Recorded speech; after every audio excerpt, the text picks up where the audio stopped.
जिन शासन की सदाकाल जय विजय। हमारे जीवन से संबंधित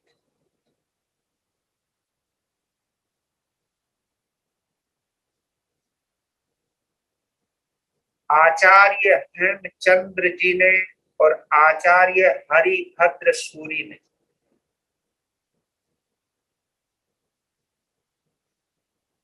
जो अनमोल सैद्धांतिक सूत्र दिए हैं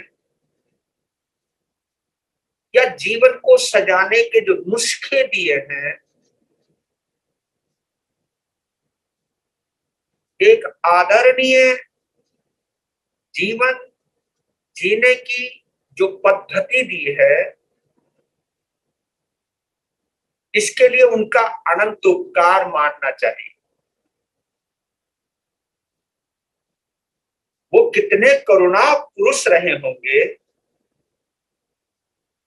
सोचने को तो सोच सकते थे, भाई मैं संत बन चुका, मुझे क्या लेना इन गृहस्थियों से, मरो जियो कैसे जियो, मुझे क्या लेना इनसे। लेकिन नहीं, वो शासनपति भगवान महावीर की जो देन है कि जितना महत्व साधु और साध्वी का है, उतना ही महत्व श्रावक और श्राविका का भी है। ये चारों है तो शासन है, और इन चारों में से कोई भी गड़बड़ हो गई तो शासन खतरे में आ जाए।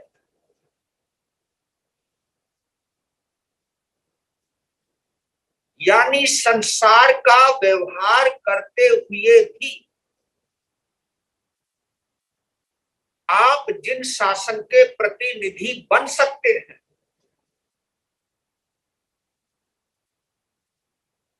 इस आधार पर 35 प्रकार के मार्गानुसारी बोध, यानी धर्म के जो रास्ते बतलाए हैं, मार्ग बतलाए हैं, जिनमें एक ललक है, एक तड़प है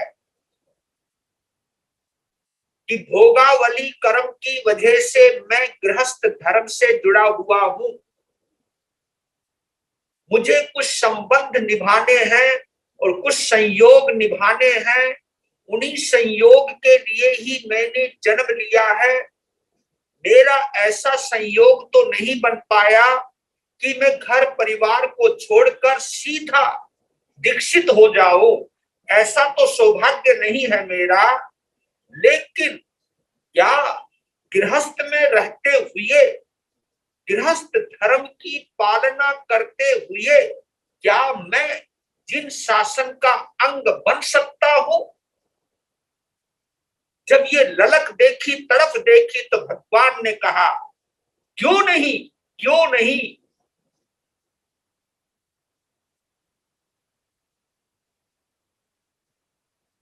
तो आचार्यों ने कहा कि धर्म से जुड़ते ही आप गृहस्थ से सदगृहस्थ बन जाएंगे। एक आप आम इंसान से श्रावक और श्राविका बन जाएंगे। आप डायरेक्ट परमात्मा से जुड़ जाएंगे। फिर आपका जीने का तरीका ऐसा होगा कि शरीर तो संसार में रहेगा, शरीर तो संसार के सभी काम करेगा, लेकिन मन जिन शासन से जुड़ा रहेगा। यह भी एक अद्भुत कला है। इस अद्भुत कला को जीने का सामर्थ्य अगर किसी में है तो मेरे बंधुओं, तुम्हारे अंदर ये सामर्थ्य साधु में भी नहीं है। साधु का रास्ता तो बिल्कुल साफ और सुथरा है भैया।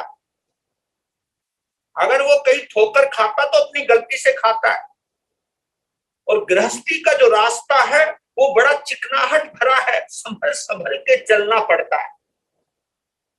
और मैं कहीं गिर ना जाऊं, इस दृष्टि से जो संभल संभल के चलता है, यही उसकी साधना है, यही उसकी शासन की प्रभावना है, और यही उसका अनुराग है धर्म के प्रति, शासन के प्रति। मेरे गुरुदेव श्री प्रेम सुख जी महाराज साहब अक्सर एक बात फरमाया करते थे, उनकी इस बात को सुनकर के मेरे कान खड़े हो जाते थे। बाद में मुझे लॉजिक समझाया जब उन्होंने, तो मेरी समझ में आया। वो एक बात कहा करते थे कि साधु 1 महीने की तपस्या करे, मास खमन करे, और एक गृहस्थी 1 दिन का औषध करे, 1 दिन का उपवास करे, तो दोनों की तपस्या बराबर की होगी। मैं बोला कमाल हो गया जी, ये आप किस आधार पे कहते हो? साधु तो 1 महीने भूखा मरे और गृहस्थी केवल 1 दिन मरे, तो दोनों की बराबर कैसी हुई तपस्या? तब कहा उन्होंने कि बेटा एक बात बताता हूं, साधु तो बना ही तपस्या करने के लिए, तपस्या करना उसका धर्म है, उसका कर्तव्य है।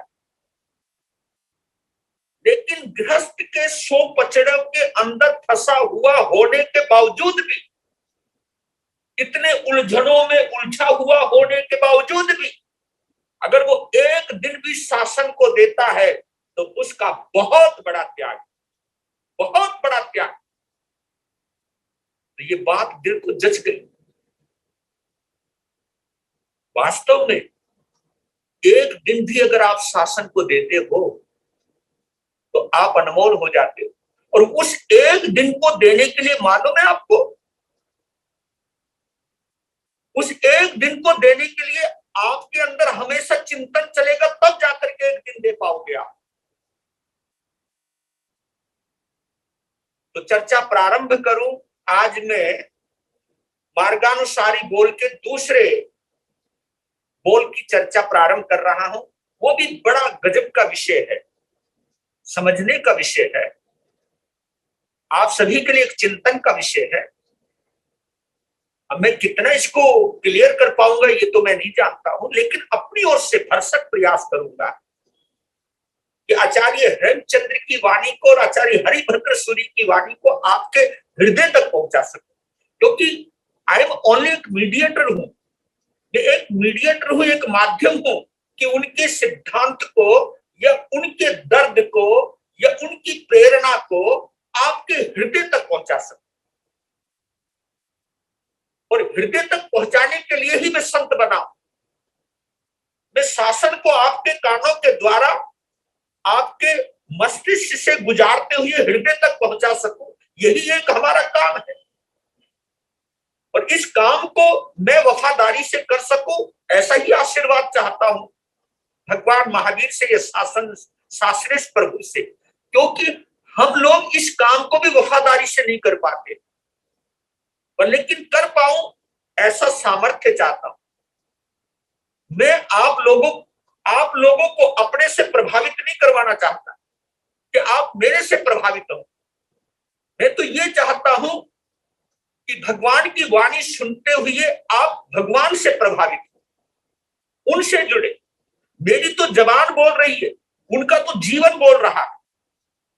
उनके जीवन को सुनकर के आपके मन में मेरे प्रति नहीं, शासन के प्रति लगाव पैदा हो। और यही हम सबका कर्तव्य है। अगर मैं इस कर्तव्य को पूर्ण कर रहा हूं, तो ही मैं शासन से जुड़ा हुआ एक छोटा सा साधु या साध्वी हूं। अगर मैं तुम लोगों को अपने से जोड़ने में लग गया, तो मैं उसी दिन शासन का विराधक बन जाऊं। लीजिए, गीत के माध्यम से भूमिका तो तैयार हो चुकी है, लेकिन एक बीच में ब्रेक ले लेते हैं, है ना। एक कवि ने बड़ा, आज से संबंधित है, ये विषय से संबंधित है, क्योंकि कवि का भी एक अंदाज है कहने का। जो बोलकर कही जाती है वो गा करके भी कही जा सकती है। और जब हम किसी बात को गा करके कहते हैं तो वो आराम से उतरती चली जाती है, अगर कोई रस लेने वाला हो तो। क्योंकि गीत में क्या है, गीत का स्वाद ऐसे है जैसे शक्कर में घी मिला हुआ, चूरमे में घी मिला हुआ, डालो तो खिसक के आराम से चली जाए। तो यही गीत का कमाल होता है। आदमी में अगर, गौर से सुनना एक एक पंक्तियों, आदमी में अगर आदमी की तरह है, आदमी में अगर आदमी की तरह आदमियत न आए, प्रभु क्या करे। आदमी में अगर आदमी की तरह आदमियत न आए, प्रभु क्या करे। देने वाले ने सब कुछ दिया है मगर, देने वाले ने सब कुछ दिया है मगर पाने वाला न पाए, प्रभु क्या करे। आदमी में अगर आदमी की तरह आदमियत न आए, प्रभु क्या करे।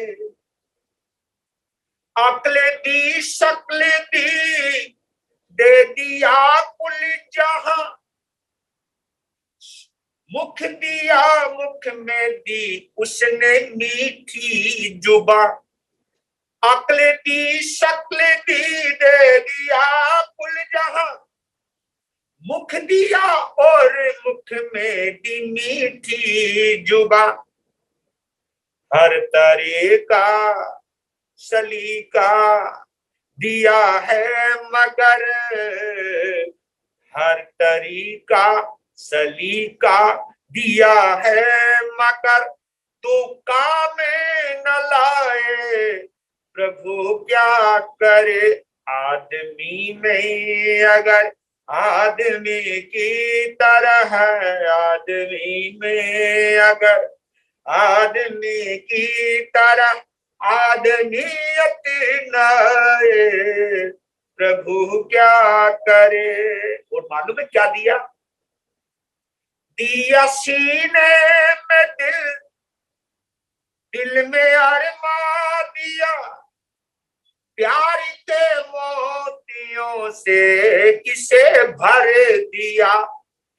दिया सीने में दिल, दिल में अरमा दिया, प्यार के मोतियों से किसे भर दिया।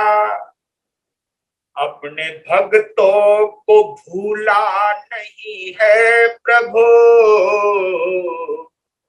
अपने भक्तों को भूला नहीं है प्रभु।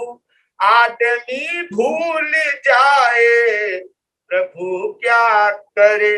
आदमी में अगर आदमी की तरह आदमियत न आए, प्रभु क्या करे।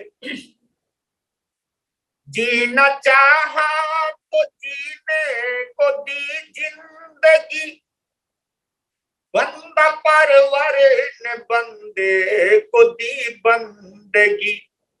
जीना चाहा तो जीने को दी जिंदगी, बंदा परवर ने बंदे को दी बंदगी। बंदगी छोड़ कर आदमी जिंदगी, बंदगी छोड़ कर आदमी जिंदगी जब खुद ही गवाए, प्रभु क्या करे। आदमी में अगर आदमी की तरह आदमी में अगर आदमी की तरह आदमियत न आए, प्रभु क्या करे। पाने वाले ने पाया अगर ही नहीं, देने वाले ने रखी कसर भी नहीं। पाने वाले ने पाया अगर ही नहीं, देने वाले ने रखी कसर भी नहीं। याद रखना, तेरे हाथों में धन और धर्म दे दिया, तेरे हाथों में धन और धर्म दे दिया, नाम तू ना कमाए, प्रभु क्या करे। आदमी में अगर आदमी की तरह आदमी में अगर आदमी की तरह आदमियत न आए, प्रभु क्या करे। आंख दी अपने प्रभु को तू पहचान ले, क्या हकीकत है तेरी तू यह जान ले। आंख दी अपने प्रभु को तू पहचान ले, क्या हकीकत है तेरी तू यह जान ले। जर्रे जर्रे में वो ही समाया हुआ, जर्रे जर्रे में वो ही समाया हुआ, देख तू जो न पाए, प्रभु क्या करे। आदमी की तरह आदमी आदमी में अगर आदमी की तरह आदमी में अगर आदमी की तरह आदमियत न आए, प्रभु क्या करे। देने वाले ने सब कुछ दिया है मगर देने वाले ने सब कुछ दिया है मगर पाने वाला न पाए, प्रभु क्या करे। ये जीवन की सत्यता है। देने वाले ने तुमको कोई कमी नहीं रखी, लेकिन कमी कहां रह गई इसके ऊपर ही तो सोचना है। और उन्हीं कमियों को याद दिलाने के लिए ये अनमोल सूत्र सुनाए जा रहे हैं। अगर इन कमियों को अगर आप दिल से सुन जाते हो तो एक बात बोलो, अगर दिल से सुनोगे तो चमत्कार हो जाएगा। आपने देखा कि तुम्हें जब ये पता लग जाए कि जो कपड़े तुमने पहन रखे हैं ये कपड़े बहुत गंदे हो गए हैं और इन कपड़ों की गंदगी आपको खटकने लग गई, यार गंदे बहुत हो गए हैं, बदबू अलग से आ रही है, कीचड़ अलग से लग गया। जब दिमाग में ये चीज आ जाती है कपड़े गंदे हो गए, फिर दूसरा काम करना नहीं पड़ता, हो जाता है। फिर कपड़े धोने में डाल देते हो आप, कोई धोने वाला है तो धोने को दे देते हो, अगर कोई धोने वाला नहीं तो खुद धोते हो, क्योंकि गंदगी तुम्हें पसंद नहीं। जब कपड़ों की गंदगी तुम्हें पसंद नहीं आती तो मन की गंदगी को देखने के बावजूद भी उसे दूर करने की चेष्टा क्यों नहीं करते। तुम्हें पता लग रहा है कि ये मैं गलत सोच रहा हूं, ये मैं गलत बोल रहा हूं, ये मैं गलत कर रहा हूं, आपका जमीर बोल रहा है अंदर से। ऐसा नहीं है कि क्योंकि देखने वाला तुम्हारे अंदर भी एक बैठा हुआ है जो बार बार तुम्हें चेताता है, जगाता है, समझाता है, कहता है कि रुक जरा रुक जरा। लेकिन वहां एक बात आ जाती है कि कपड़े की गंदगी तो दुनिया देख लेगी, मेरी मन की गंदगी को कौन देखने वाला है। लेकिन अगर तुम्हें प्रभु पर भरोसा है तो तुम्हारे अंदर एक बात जरूर आएगी कि मेरी दिल की गंदगी को भी देखने वाला कोई है। सबसे पहले तो मैं खुद हूं, और दूसरा मेरे अंदर बैठा हुआ मेरा परमात्मा है, तीसरा मेरा कर्म है जो देख रहा है। दुनिया तो देखकर कभी अनदेखा भी कर सकती है, क्योंकि गंदे कपड़े पहनने वालों की भीड़ में अगर तुम चले जाओगे तो कोई भी तुम्हारे गंदे कपड़ों की ओर इशारा नहीं करेगा, कह देगा भाई जैसे मेरे कपड़े ऐसे इनके कपड़े।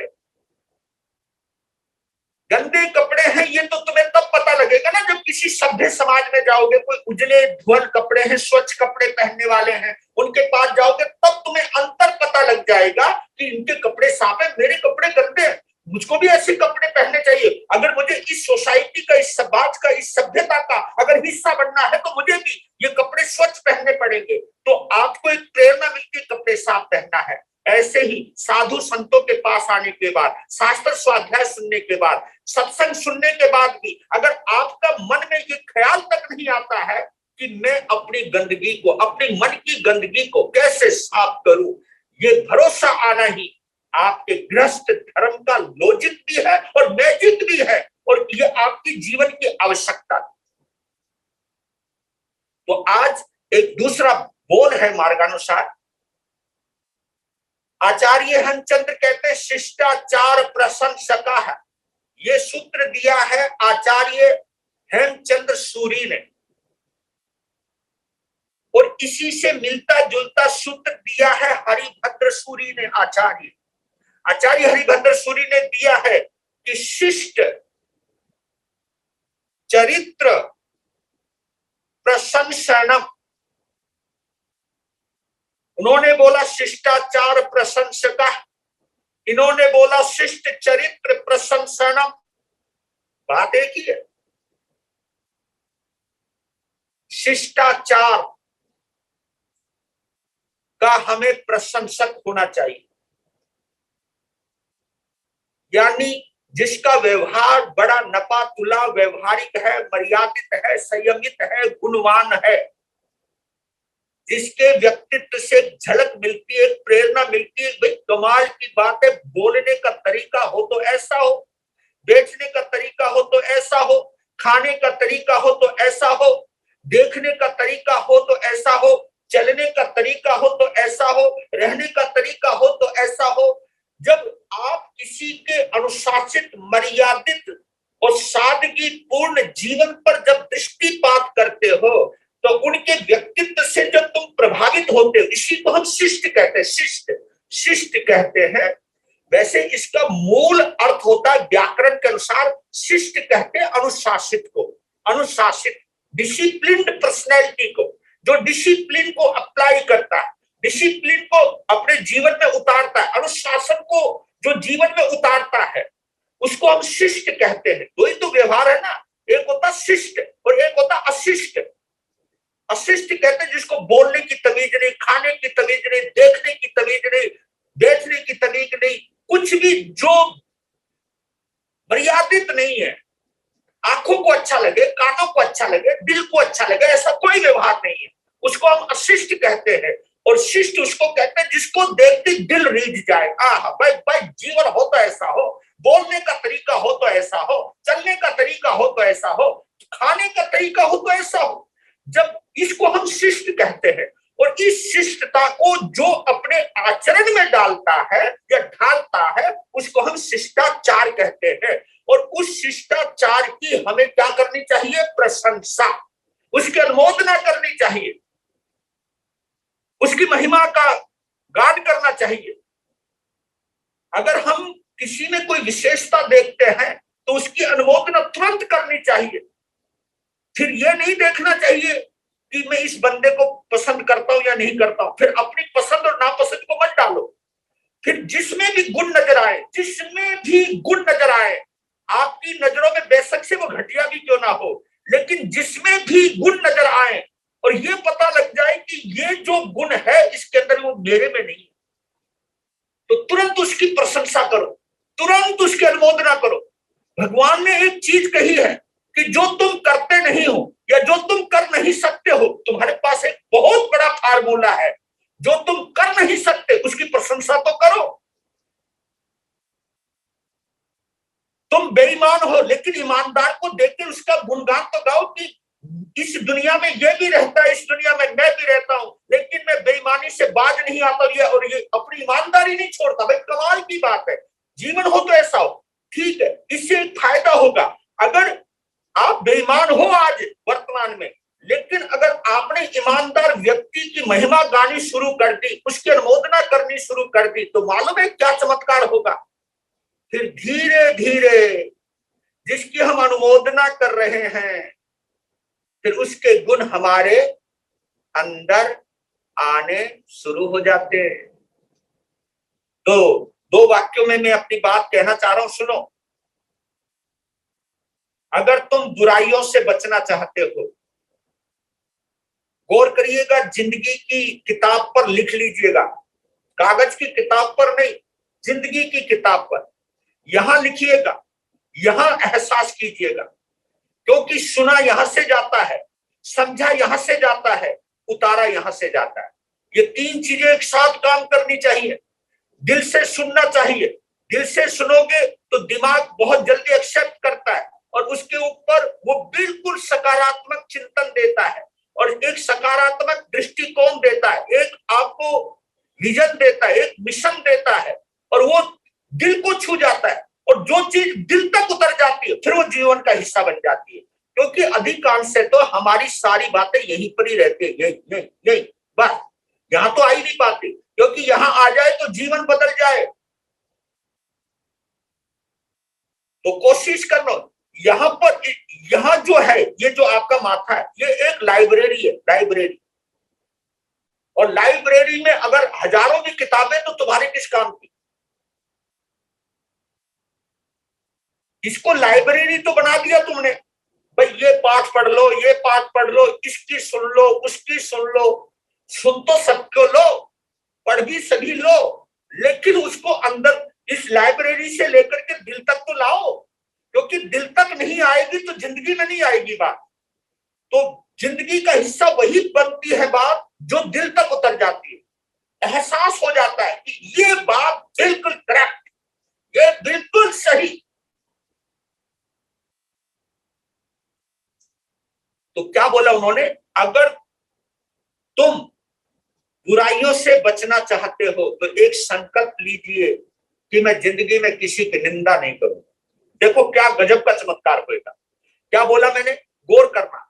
अगर मैं बुराइयों से बचना चाहता हूं तो आज के बाद मैं किसी की निंदा तो नहीं करूंगा, मुख से नहीं बोलूंगा। मन में अगर कुछ आ भी गया तो उसको जबान पर नहीं आने दूंगा, और फिर कोशिश करूंगा उसको दिमाग से भी निकालो। जबान पर आने नहीं दूंगा और दिमाग से निकालने की कोशिश करूंगा। क्योंकि याद कर लेना, जो अंदर पड़ी हुई चीज है, हर बात को जबान पर नहीं लानी चाहिए। हर बात जबान पे मत लाया करो आप। तो अगर तुम बुराई से बचना चाहते हो तो आपके लिए और हमारे लिए एक बात अनिवार्य है, जरूरी है। क्या, निंदा का त्याग करूंगा। दूसरी बात और कह रहा हूं, अगर तुम संस्कारी बनना चाहते हो, संस्कारी, तो एक विशेषता और अपनानी पड़ेगी।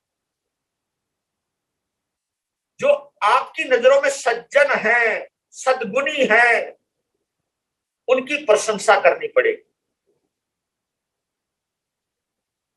निंदा का त्याग, प्रशंसा जरूरी।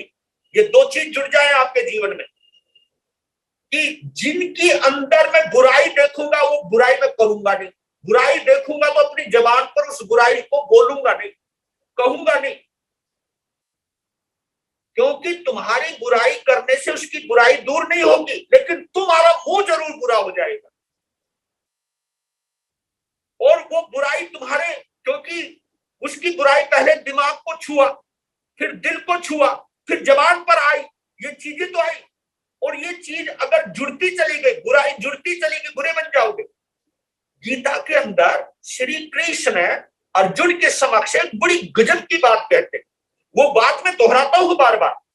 क्या बोलते हैं वो कि देख अर्जुन, मेरी बात ध्यान रखना कि जो कोई भी, उसमें कोई भी है, चाहे मैं हूं चाहे आप हो, इसमें कोई फर्क नहीं है, जो कोई भी राक्षसों का ध्यान करता है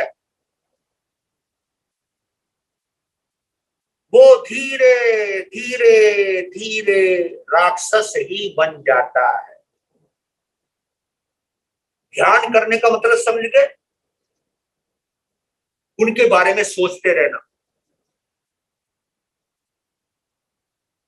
उनका विचार करते रहना, तो फिर धीरे धीरे आप भी राक्षसी बन जाएंगे। जो राक्षसों का ध्यान करता है वो एक दिन राक्षस ही बन जाएगा, और जो देवताओं का ध्यान करता है वो एक दिन देवता ही बन जाएगा।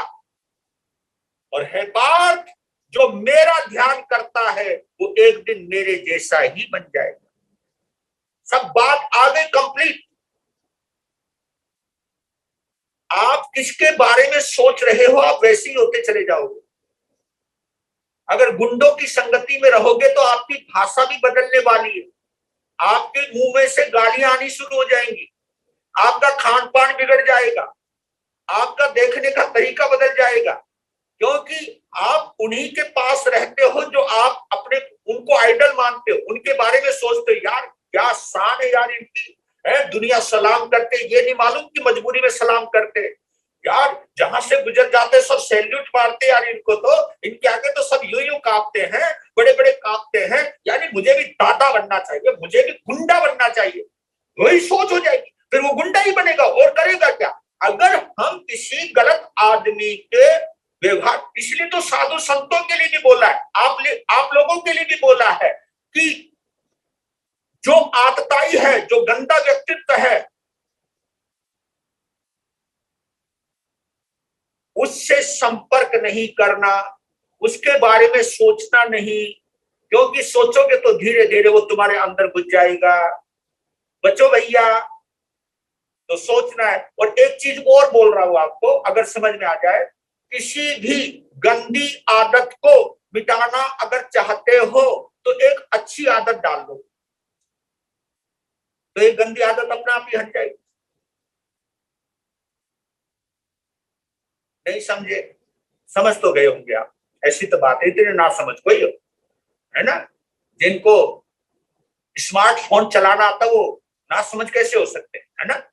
जिनको जूम सिस्टम चलाना था वो ना समझ कैसे हो सकते, हो ही नहीं सकते भाई, है? और जो पर एक बात यही मैं कहना चाहता हूं, किसी गंदी आदत को छुड़ाने के लिए एक अच्छी आदत डालो। रात को खाने की आदत पड़ गई तो दिन में खाना शुरू कर दो, अपने आप ही छूट जाएगी रात, है ना? तुम अगर निंदा से बचना चाहते हो तो तुम सामने वाले की प्रशंसा करना शुरू कर दो, किसी गुणी की प्रशंसा करना शुरू कर दो, और तुम्हारे आसपास जो फ्रेंड सर्कल गंदा है तो धीरे धीरे वहां से निकलना शुरू कर दो, और कुछ जो अच्छे लोग हैं उनमें बैठना शुरू कर दो, तो धीरे धीरे हट जाओगे आप, बदल जाएगा जीवन आपका।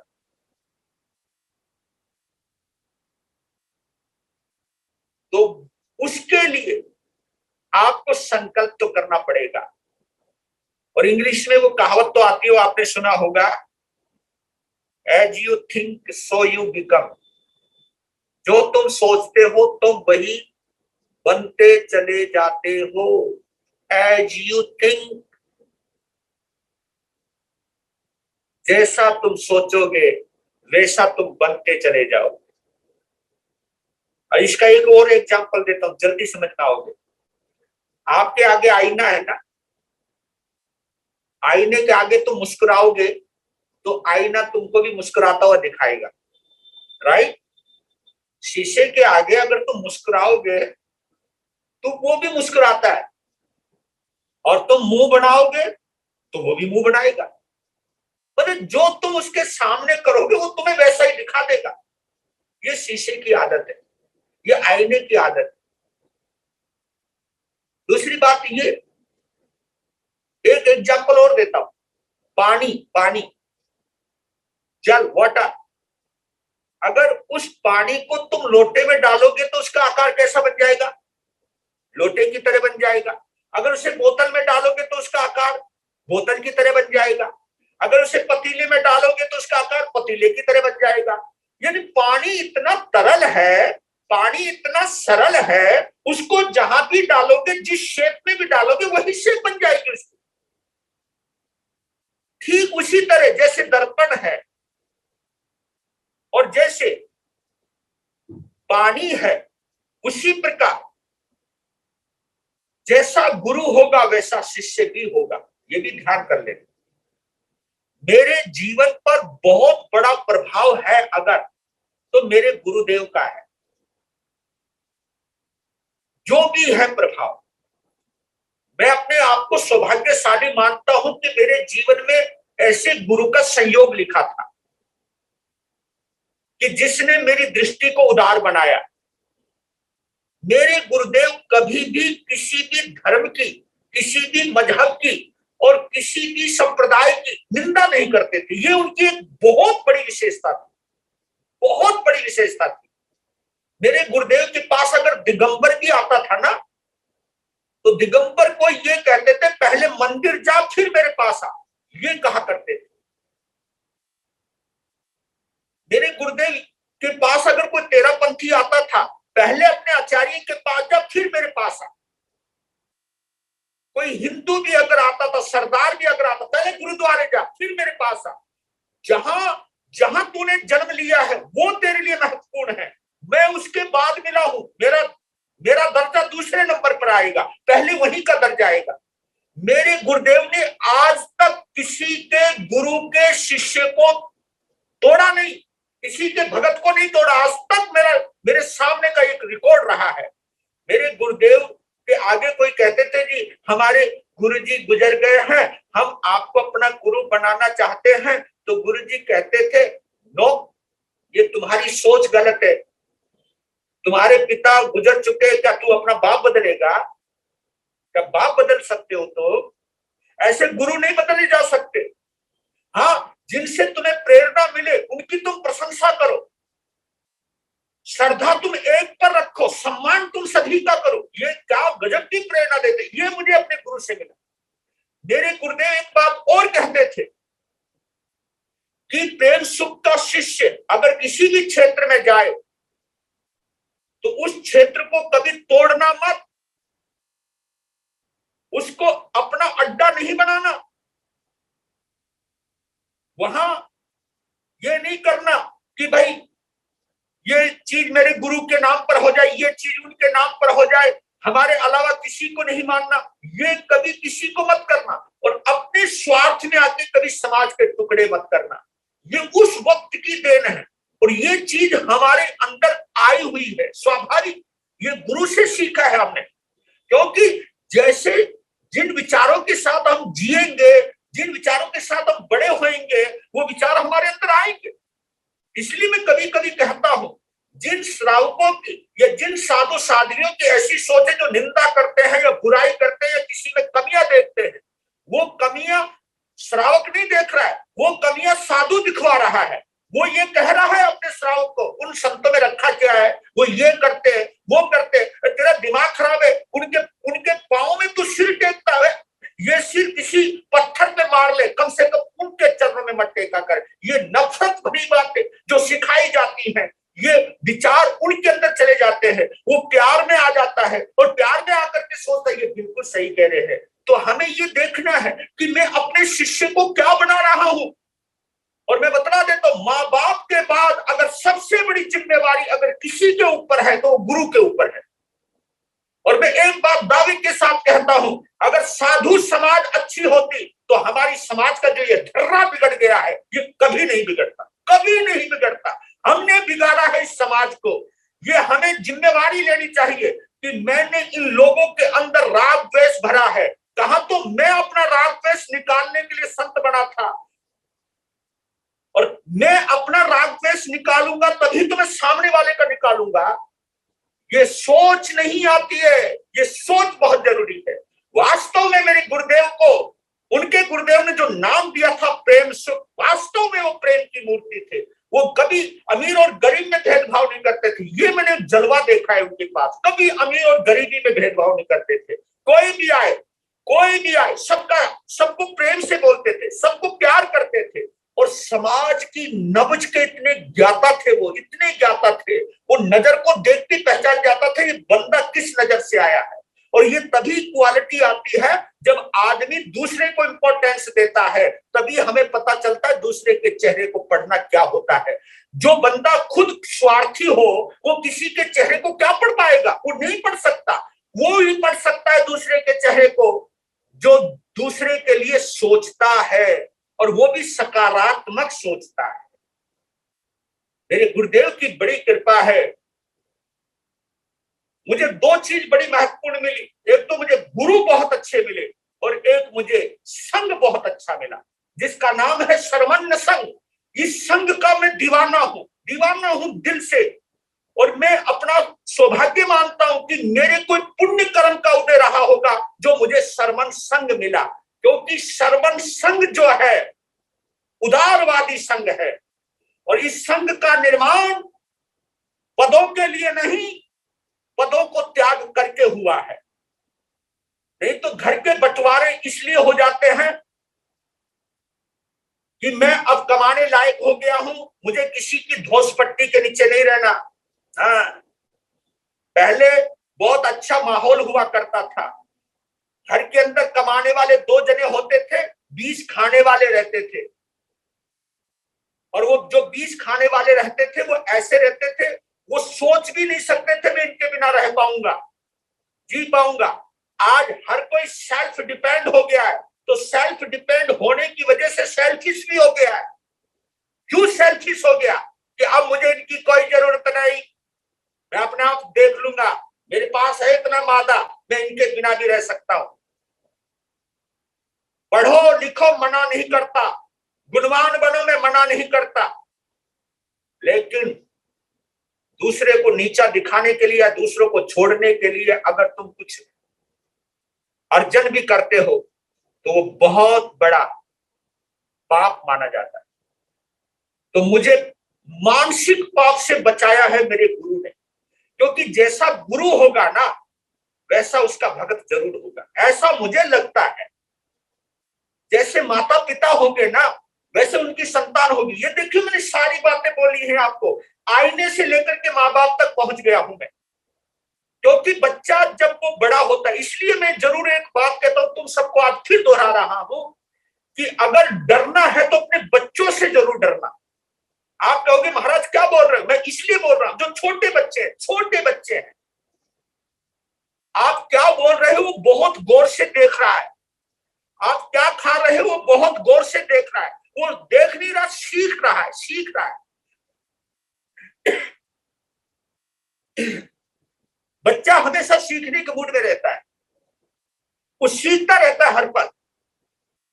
इसलिए वो आपका भोजन करता है, वो आपकी बोली बोलता है। बच्चा वही तो बोली बोलेगा जो घर में बोली जाती है, वही खाना खाता जो घर में खाया जाता है, वही पहनना पहनता है वो जो तुम पहनते हो। तो इसलिए मैं आप लोगों को एक प्रेरणा देता हूं, आप अपने बच्चे को जो भी कुछ बनाना चाहते हो, पहले खुद बनिए। आप बच्चों को बाद में बनाना, पहले खुद बनिए।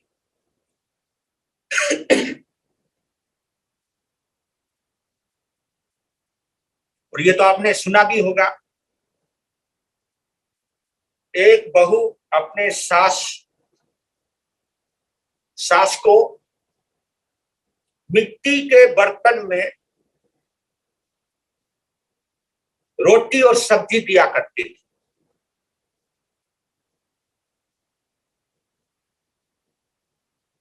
और वो भी एक बड़ा सारा लठ रखा हुआ था। उन बर्तनों को खिसकाते खिसकाते बाहर से, यानी दरवाजे के बाहर से उन बर्तनों को खिसकाते हुए अपनी सासू तक पहुंचा दिया जाता था।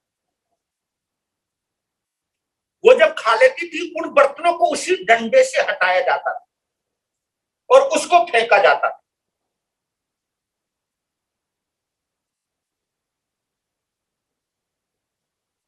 तो ये बात उसका एक 8 साल का बच्चा भी देख रहा है।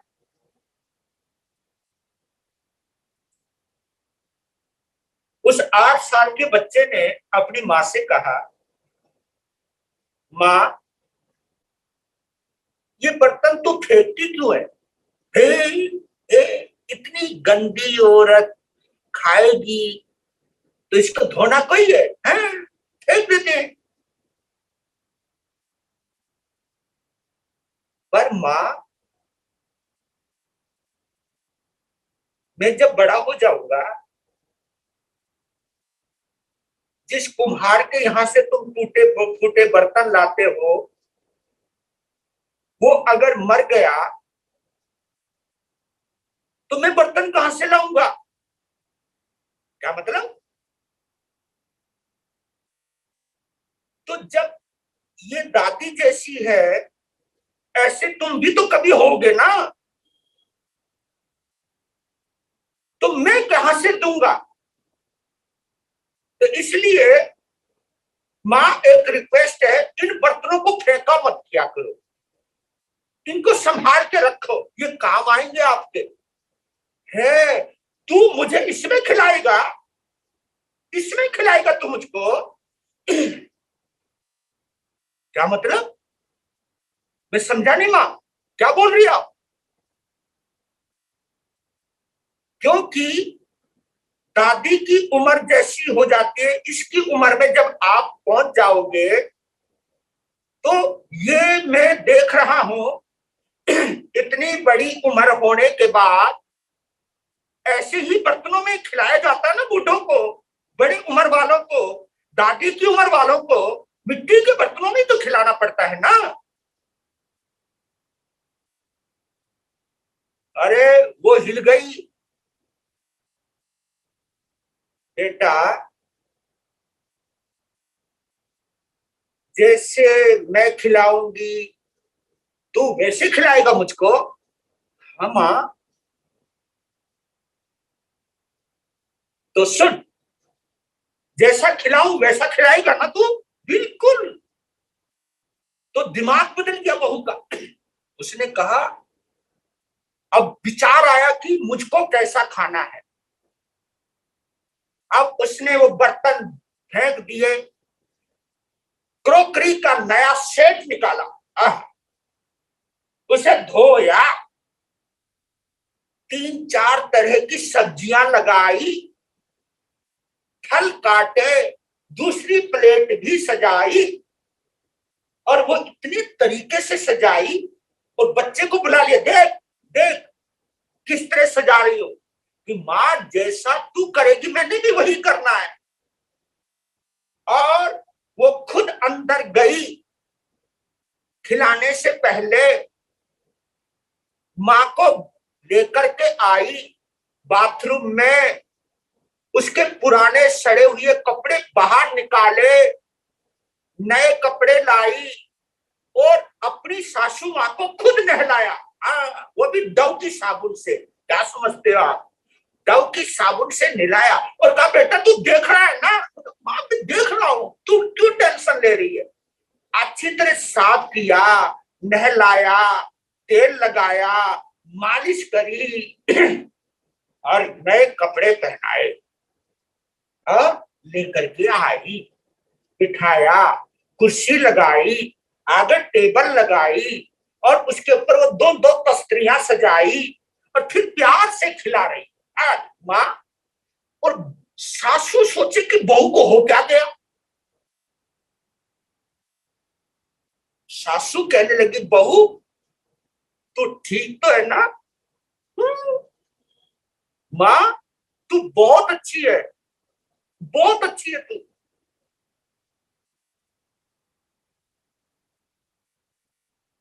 15 दिन के बाद वो 8 साल का बच्चा दादी के कक्ष में गया। दादी की आंखों में वो आंसू थे उसको बुलाया, बेटा इधर आ, तेरी माँ को क्या हुआ? बहुत प्यार करती है मुझको, बहुत सम्मान करती है। बेटे ने कहा, यानी पोते ने कहा दादी को, आनंद लो। यही मैं आप लोगों को समझाना चाहता हूं। बच्चा बहुत गहराई से वॉच कर रहा है आपको। अगर तुम लोग खुद अपने माँ बाप का सम्मान नहीं करोगे तो वक्त आने पर बच्चा भी तुम्हारा सम्मान नहीं करेगा, उसके बच्चे भी सम्मान नहीं करेंगे। जो तुम पाना चाहते हो उसे देना सीखो पहले। तो समय हो रहा है आपका। आज गला थोड़ा सा मेरा खांसी सी आ गई थी, धसका सा उठ गया था, लगता है अंदर का दर्द बाहर आ गया था। लेकिन यही कहना चाहता हूं कि जो भी तुम बनना चाहते हो, सामने वाले को जो भी तुम बनाना चाहते हो वो तुम्हें बनना होगा। लेकिन आज के प्रवचन से एक चीज दिमाग में रख लीजिए, दिमाग में जमा लीजिए कि जिंदगी में मैं प्रशंसा करने का मौका आया तो प्रशंसा जरूर करूंगा, लेकिन जिंदगी में अगर बुराई करने का मौका आया तो मैं जिंदगी में कभी किसी की बुराई नहीं करूंगा। सच कहता हूं, यही एक संकल्प ऐसा है जो आपके अंदर की बुराई को दूर कर देगा, आपको अंदर से निर्मल कर देगा, आपको श्रावक बना देगा, आपको सच्चा साधु बना देगा। आप गृहस्थी में रहते हुए भी संत बन जाएंगे। जिंदगी में कोशिश करो, बुराई करने से बचो। इसका एक लॉजिक और है मेरा, उसको समझना जरा, कि जिसकी बुराई हो रही है, एक बात दिमाग में बैठा लीजिए कि जिसकी बुराई हो रही है उसके पाप कर्म का उदय आया हुआ है। क्योंकि जिसके पाप कर्म का उदय आ जाता है उसी की बुराई होती है। तो तुम्हें क्या सोचना है कि जिसकी लोग बुराई कर रहे हैं उसके पाप कर्म का उदय आ चुका है। अगर मैं भी उसकी बुराई करूंगा या करूंगी तो उसके पाप कर्म तो हट जाएंगे, कट जाएंगे, लेकिन हटे हुए या कटे हुए पाप भी तो कहीं जाएंगे, तो पाप मेरे आकर के चिपक जाएंगे। जिस तरह आज मैं उसकी बुराई कर रहा हूं या कर रही हूं, तो एक वक्त ऐसा भी आएगा कि लोग मेरी भी बुराई करेंगे, लोग मेरी भी बदनामी करेंगे, लोग मेरी भी निंदा करेंगे। जब ये लॉजिक दिमाग में फिट बैठ जाएगा आपके, फिर जिंदगी में आप किसी की बुराई नहीं करोगे। बुराई से जरूर बचना, और बुराई से बचने के दो ही तरीके हैं। पहले तो सामने वाले की बुराई देखो ही मत। अगर किसी मजबूरी वश कुछ वो गलत कर रहा है तो आप ये सोचिए इसके कर्मों ने इसे मजबूर कर दिया है गलत करने को, ये पराधीन है, ये गलत करना नहीं चाहता, लेकिन कोई पूर्व जन्म के संस्कार हैं जिसकी वजह से इसको मजबूर कर दिया है। तो आपके मन में उसके प्रति दया आनी चाहिए, करुणा आनी चाहिए। ये भाव अगर आ गए तो शिष्टाचार प्रशंसक है,